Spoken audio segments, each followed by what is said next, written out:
Olá, meus irmãos, a paz do Senhor. E aí, tudo bem com vocês? Espero que você esteja bem. Eu sou o pastor Heraldo e nós vamos aqui para mais uma IBD em Foco.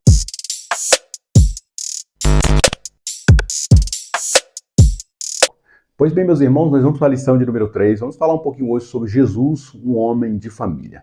Mas uma observação importante que eu quero trazer, que eu não trouxe ainda, para essa revista, Viver Mais, dos adolescentes de 15 a 17 anos, que ela traz algumas dicas ali no próprio conteúdo da revista. Por exemplo, ela traz uma dinâmica super interessante.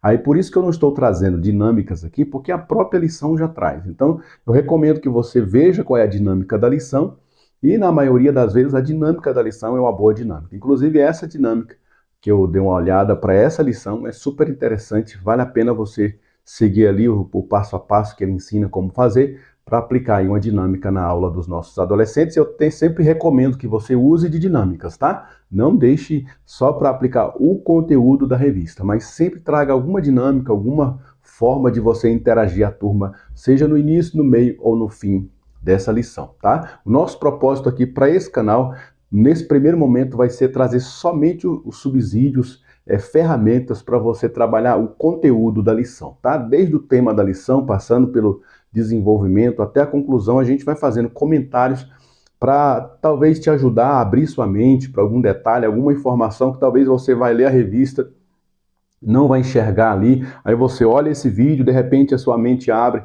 você vai ver outro comentarista, outra coisa, e aí a sua mente vai trabalhando. Mas a questão da revista, ela traz uma ajuda muito importante para a questão da dinâmica, outras informações também, questionário que a lição traz, é bom a gente observar e levar para a turma, tá?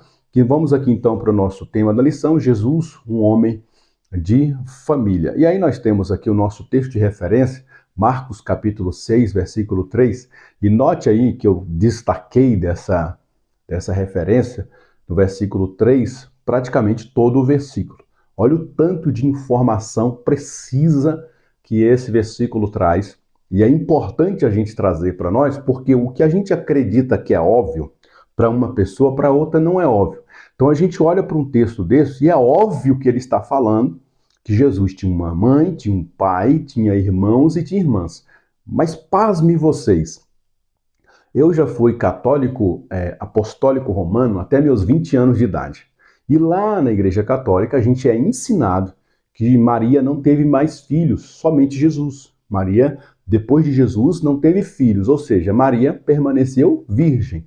Porque como ela não teve relação com José para ter Jesus, então ela permaneceu virgem sem ter relações com José, por isso ela não teve mais filhos, ela morreu virgem. Essa é uma doutrina católica, é uma regra católica em relação a Maria. Então a gente que vem do catolicismo para a igreja protestante, quando a gente olha um texto deste, é desconhecido para nós. Então não trate um texto como óbvio demais, porque talvez é óbvio para nós que já temos a informação, mas para quem está chegando agora, talvez para um adolescente, para um jovem que talvez se converteu aí, quem sabe você tem um adolescente que era da Igreja Católica, um jovem que é da Igreja Católica e que está chegando agora no mundo evangélico, essa informação para ele você precisa trazer destaque para ela, tá? Então o texto diz assim, ó, não é este o carpinteiro?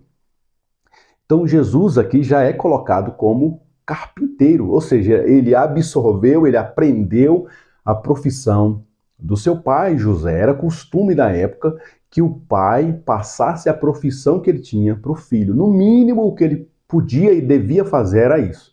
Se o filho ia seguir, se o filho ia querer outra profissão, se o filho ia migrar para uma outra coisa, isso era uma coisa que ele decidiria depois. Mas no primeiro momento, o pai daquela criança tinha que ensinar a profissão para aquela criança. Então Jesus já é trazido aqui como carpinteiro, um homem formado, um homem de família, um homem de Deus e que tem uma profissão do seu próprio pai. Ele é filho de Maria, ou seja, ele está pertencendo a uma família que tem a mãe. Ele é filho do carpinteiro, se ele é carpinteiro, ele aprendeu a profissão com o pai, então ele tinha um pai também. Ele tem uma mãe, e aí o texto continua dizendo, e irmão de Tiago, José, Judas e Simão, pelo menos 4 irmãos, homens aqui, e suas irmãs, pelo menos 2 irmãs, porque está no plural. Então Jesus, no mínimo, tinha 6 irmãos totalizando. Então, se a gente olhar para esse texto, a gente diz claramente que Jesus tinha 6 irmãos. Pasmem vocês, eu volto a dizer. Aquilo que para nós é muito claro, é muito óbvio, há pessoas que vão vir para o nosso meio que elas não têm essa informação. Pasmem vocês novamente, eu trago essa informação de quem já foi católico romano muito tempo e muito praticante. Fiz crisma, primeira comunhão, tudo lá dentro da Igreja Católica. Quando a gente lê um texto desse, para aqueles poucos que questionam esse texto, se tem alguém que questiona esse texto, a explicação que eles dão para nós é que o original dessa palavra irmão não quer dizer irmão, quer dizer primo. Então eles vão dizer que esse texto aqui não está dizendo irmãos sanguíneos, mas está dizendo que Jesus teve primos e primas aqui. E aí a gente, estudando só um pouquinho as Escrituras, a gente vai ver que quando o texto diz primo, ela diz primo. Tem textos na Bíblia que vão dizer que Jesus era primo de João Batista, por exemplo. É primo, é primo. Maria e Isabel eram primas, é primo. Então, se for para ser primo, o texto vai dizer que é primo. Se for dizer que é irmão, o texto vai dizer que é irmão. Tá muito claro, é só a gente ler no texto. Só que, igual eu vou falar, e eu repito de novo, tome cuidado com o óbvio. Porque o que é óbvio para você, nem sempre é óbvio para outra pessoa. Então tome cuidado, sempre que você for falar de um texto, tenha todo o cuidado de dizer tudo o que o texto está dizendo, embora pareça óbvio o que o texto próprio está dizendo, tá? E não vive aqui entre nós e escandalizavam-se por causa dele. Aqui nós vamos para a nossa introdução, que diz assim: Adão e Eva formaram o primeiro casal, o que demonstra que desde o início da criação a família é parte do plano divino. Como demonstra a maioria dos estudos, o relacionamento familiar tem um papel essencial na formação física, emocional e espiritual do ser humano. O onisciente Deus, que já sabia disso bem antes de todos os estudos, escolheu uma família bem estruturada e fundamentada nos seus ensinamentos para criar o jovem Jesus, porque isso seria fundamental para o plano de salvação que o Messias realizaria no mundo. José e Maria, portanto, desempenharam um papel importante no projeto de resgate da humanidade, tendo o privilégio de fazer parte da família terrena de Jesus. Deus tem seus planos, Deus está com todas as coisas no seu devido controle, sim, mas ele faz muitas das coisas que ele faz. Não são todas, mas algumas coisas, muitas coisas que ele faz é em cooperação com os homens. Então, qual é o projeto de Deus para Jesus? Que ele viesse como homem, e como homem padecesse, e como homem sofresse, como homem morresse, para ressuscitar e assim ser o nosso Salvador. Mas no plano de Deus estava abarcado, estava introduzido uma família. Esse é o projeto de Deus. Tudo que Deus vai fazer, ele coloca a família em destaque. Nós podemos ver o que é uma igreja. Uma igreja não é um aglomerado de pessoas aleatórias. O que é uma igreja? Uma junção de várias famílias. Pastor com a sua família, o líder dos casais com a família dele, você tem o líder dos jovens com a família dele, você tem o líder das crianças com a família dela, você tem o porteiro da igreja que está com a família dele. Então, a soma dessas famílias, a gente tem a igreja. Deus não vai entregar um plano maravilhoso, que é Jesus, o seu Salvador, para qualquer família, para uma estrutura familiar complicada, desestruturada, desfragmentada. Ele entregou o seu filho para ser criado e cuidado por uma família estruturada, uma família simples, diga-se por passagem, uma família até que para sua época, uma família bem simples. Provavelmente passavam até muitas vezes necessidades, mas uma família estruturada. Olha o caráter de José, quando ele recebe a informação de que Maria está grávida. Ele tenta sair para não trazer uma imagem negativa sobre Maria.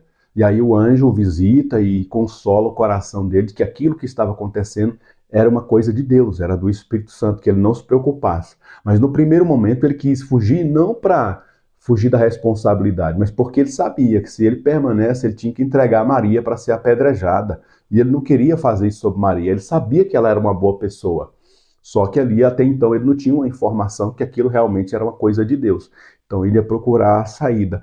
Tanto a idoneidade de Maria foi revelada aqui, como a idoneidade de José foram reveladas aqui. Então por isso que Deus colocou sobre a tutela desta família a criação do seu filho Jesus. E olha, deixa Deus ministrar no seu coração e faça isso no coração dos seus adolescentes aí quando você estiver ministrando esta aula. Que Deus vai colocar um projeto para ser executado e esse projeto vai perpassar pela minha casa, pela sua casa, pela minha família. Então, se você tem um adolescente aí que ele tem projetos de Deus, planos de Deus, o projeto de Deus vai também englobar a sua casa, a sua família. Então, muito cuidado com a pessoa que você vai escolher para casar, muito cuidado com a pessoa que você vai escolher para se relacionar, porque Deus tem um projeto para entregar para a sua casa. Então, uma casa mal estruturada, uma casa desorganizada, uma casa bagunçada, provavelmente Deus não vai colocar um projeto dele lá dentro para que essa família leve esse projeto para frente, tá? Então, muito cuidado. Essa é a hora de nós exortarmos o coração do nosso jovem, do nosso adolescente, para que ele, ao procurar uma pessoa para se relacionar, que ele tome muito cuidado, porque Deus vai colocar um plano para essa família cuidar, para a família que ele está gerando, para a família que ele está pensando em formar. Então, se essa família for estruturada, projetos grandes serão ministrados. Se essa família for desestruturada, possivelmente nada, projeto zero para essa família tomar de conta, tá? Então vamos seguindo aqui para o nosso tópico de número 1. Vamos falar agora da pessoa de José, né? O pai de família, José, um pai especial. José, marido de Maria, era descendente legítimo do rei Davi, conforme registrado em Mateus 1. Ele era considerado pai de Jesus, pois agia legalmente a paternidade. Dos 4 evangelhos, apenas o evangelista Marcos não faz menção do seu nome. José é mencionado nos evangelhos como um carpinteiro que residia em Nazaré, região da Galiléia. Então, daí você tira a profissão de Jesus. Se José era carpinteiro, logo Jesus vai ser carpinteiro. Era essa mesma lógica, tá? Então, se o pai era carpinteiro, o filho vai ser carpinteiro. Era essa a lógica da época. O pai tinha a obrigação cultural de ensinar a profissão dele para o filho. Se o filho vai seguir ou não, isso é um problema do filho. Mas a obrigação do pai era ensinar a profissão para não deixar aquele filho que vai constituir uma família passar necessidade. José era um homem justo, temente e obediente a Deus, por isso ele aceitou fazer parte do projeto divino sem se importar com sua reputação. Quando Maria lhe contou que tinha concebido pelo Espírito Santo, ela ainda era virgem, e isso deixou José confuso. Ele poderia ter simplesmente acusado a jovem de prostituição no tribunal e ela seria apedrejada. José, no entanto, era um homem de caráter. Ele decidiu abandonar Maria secretamente, assumindo ele mesmo a má fama de abandonar uma mulher grávida, sem macular a reputação de Maria. Olha só, eu destaquei essa expressão aqui porque é muito forte isso aqui, gente. José poderia ter pegado na mão de Maria, levado ela para o tribunal. Lembra daquela mulher que foi apanhada em prostituição e os religiosos da época levaram para ser julgada por Jesus, para ser apedrejada na frente de Jesus, a fim de testar Jesus? Era esse o costume deles. Eles pegavam uma mulher que foi pega em flagrante adultério, uma mulher que tinha adulterado, e levavam ela para ser apedrejada. Maria, que no caso, já estava de acordo de se casar com José. Então, né, ali era considerado já uma traição, um adultério, porque ela já estava comprometida, vamos dizer assim. Eles não tinham tido relações ainda, mas ela tinha sido comprometida com ele. Então, se ela cometesse um ato desse fora do casamento, já era considerado adultério e ela tinha que ser apedrejada. E olha a beleza dessa informação. José ia sair secretamente e ia levar a fama de um homem mau. Um homem que engravidou a mulher e fugiu, deu no pé. Que homem maligno, que homem mau, que homem de Belial é esse, que larga uma virgem e aí tira a virgindade da moça e depois sai por aí. Ele é um homem irresponsável. Ele ia levar essa fama para o resto da vida, mas ele não estava nem importando, porque ele queria era preservar Maria. Ele confiava em Maria, que Maria tinha alguma coisa que era verdadeiro nela, só que ele não queria trazer a má fama sobre ela. Então o anjo teve que aparecer para ele, acalmar o coração de José, falar para ele ficar quieto, que tudo aquilo que estava acontecendo era de Deus. José, com certeza, devia estar entristecido com a situação, mas Deus falou com o seu fiel servo em sonho, como sempre fazia, e testificou a verdade daqueles fatos. O relato bíblico demonstra que José tinha muita intimidade com Deus, o que fez com que ele fosse avisado em sonho algumas vezes dos perigos que sua família corria. Com fidelidade e confiança, José obedecia a todas as instruções que recebia de Deus. José foi um excelente pai que transmitiu a Jesus a lei e as tradições do povo judeu, como era costume do seu povo. José também ensinou a Jesus a mesma profissão que ele tinha, pois ambos eram carpinteiros. José deve ter morrido antes de Jesus iniciar seu ministério. Um indicador disso é que Jesus orientou João a cuidar de Maria, algo desnecessário se José estivesse vivo. Então, algumas informações aqui muito preciosas nós temos a respeito de José na educação de Jesus. A primeira coisa é a profissão, que a gente já falou. Então, José ensinou Jesus a profissão de carpinteiro. A segunda coisa são instruções a respeito da lei, que o pai, todo pai judeu, passava os ensinamentos da lei até os 12 anos, mais ou menos, para quando essa criança passasse para os 13 anos, quando ela passasse para a fase adulta, ela já sabia a lei do Senhor de cor. Né? Elas tinham que saber os mandamentos do Senhor de cor.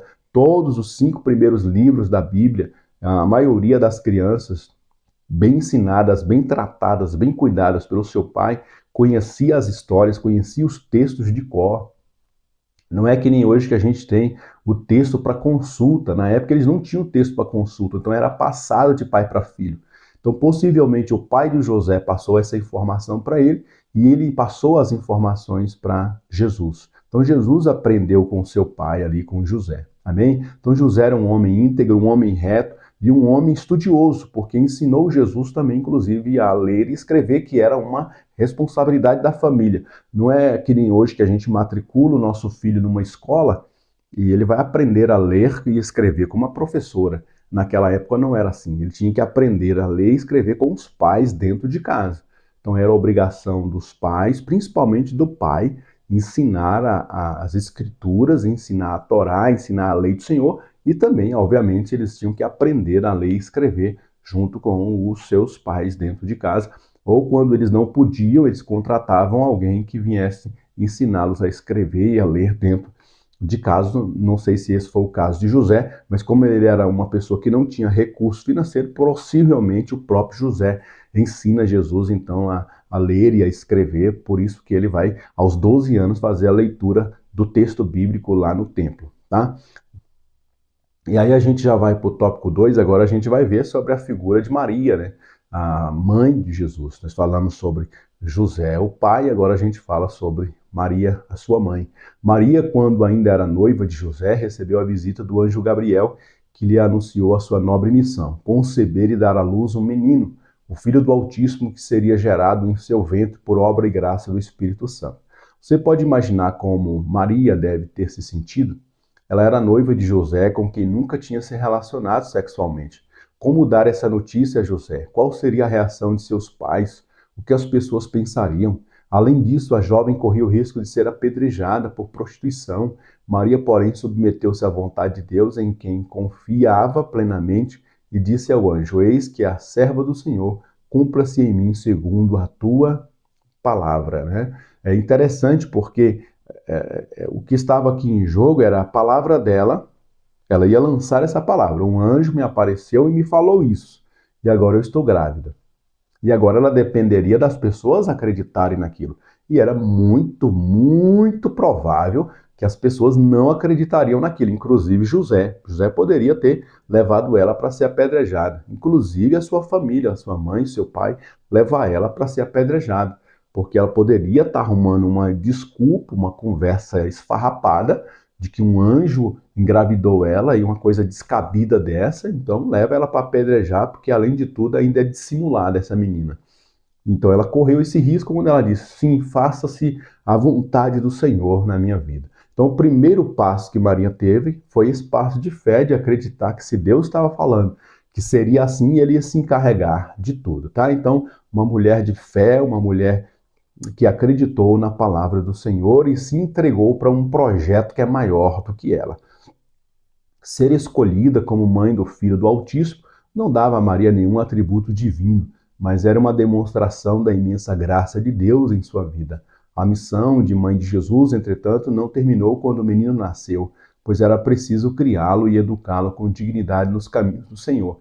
Com certeza, Maria cumpriu bem o seu papel, pois ela caminhava com Jesus, tanto que presenciou o primeiro milagre do Filho de Deus, a transformação da água em vinho. Naquela ocasião, Maria disse algo que todos nós devemos seguir: fazei tudo quanto Jesus vos disser. Que mulher mais sábia, né? E a gente também, pela história de criação de um povo judeu, há relatos, né, quando a gente estuda um pouquinho sobre a forma de cultura e de educação de uma criança judia, é que os primeiros 5 anos, até no máximo 6 anos, a educação era exclusividade da mãe. Então a mãe ia ensinar a criança, obviamente, a andar, a engatinhar, depois andar, as primeiras palavras, né, os primeiros tarefas de casa, as coisas mais simples que uma criança dá para executar, né? Toda a questão da formação ali enquanto criança, era a mãe que tinha responsabilidade. Quando completava ali por volta dos 6 anos, aí a mãe passava a responsabilidade para o pai fazer o processo de ensinar uma profissão, de ensinar a lei do Senhor, de ensinar a lei e escrever. Então Maria teve um papel fundamental em entregar para José Jesus por volta dos 6 anos, para que José desse continuidade. Depois disso, o texto diz que Maria ainda acompanhava o ministério de Jesus.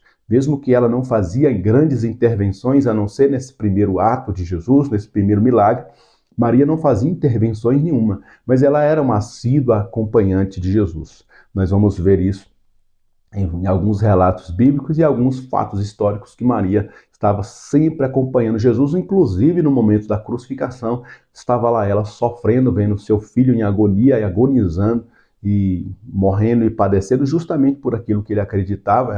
Ela cria naquilo que estava vendo, porque Jesus disse que aconteceria, mas para uma mãe é sofrido ver um filho padecer daquela forma. Então Maria acompanhou Jesus até o último momento da sua vida aqui como homem. Maria teve a felicidade de ver as profecias que ele guardava no coração se cumprindo na vida de Jesus, mas Maria também teve que suportar a terrível dor de ver seu filho morrer na cruz.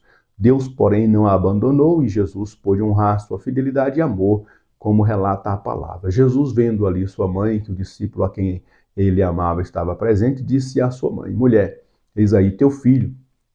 Depois disse ao discípulo: eis aí tua mãe, e desde aquela hora o discípulo a recebeu em sua casa.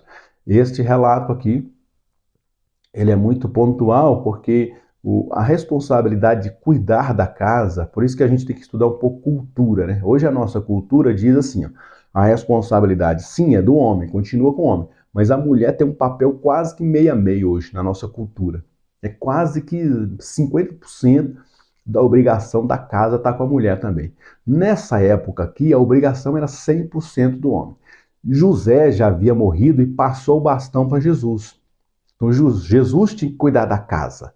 Quando Jesus está para morrer ali, ele sabia que Maria ficaria desabrigada, porque a profissão não era passada para a filha, não era passada para as mulheres, era passada para os homens. Então os homens tinham as profissões. As mulheres sabiam basicamente tarefas de casa. E aí Maria possivelmente ia ter dificuldade, ia passar dificuldade. Então Jesus, como homem, no último ato, no último momento, no último suspiro de vida, ele entrega essa responsabilidade para o discípulo amado, segundo o relato bíblico, João vai se encarregar aqui de assumir esse papel de cuidar de Maria, de tratar Maria como se fosse a própria mãe dele, no sentido de tratar, de cuidar, de zelar, de dar comida, de dar proteção para ela. Amém? Então Jesus, ainda no último suspiro de vida, teve essa responsabilidade como filho mais velho de entregar a responsabilidade ali para o apóstolo João. Tá? Aí nós vamos para o tópico de número 3, que diz a família de Jesus. Jesus cresceu em uma família comum, em meio a irmãos e irmãs, ou seja, ele não foi o único filho de Maria, mas seu primogênito. Primogênito aqui quer dizer o primeiro, né? Então, por esse texto de Lucas 2,7, a gente já vê que Jesus teve mais irmãos. Só esse texto já mata, porque você não diz que alguém foi primogênito se ele teve mais filhos. Se Maria, se ela tivesse tido Jesus e depois ela não engravidou mais, então o texto teria que chamar Jesus de unigênito, o único filho de Maria. Mas o texto diz que Jesus aqui é chamado de o primogênito. Então ele é o primeiro filho da Maria, tá? Após o nascimento virginal de Jesus, Maria e José tiveram uma vida conjugal comum e geraram outros filhos. Registrado aqui em Mateus 12:46. Fato que se confirma em algumas passagens das Escrituras.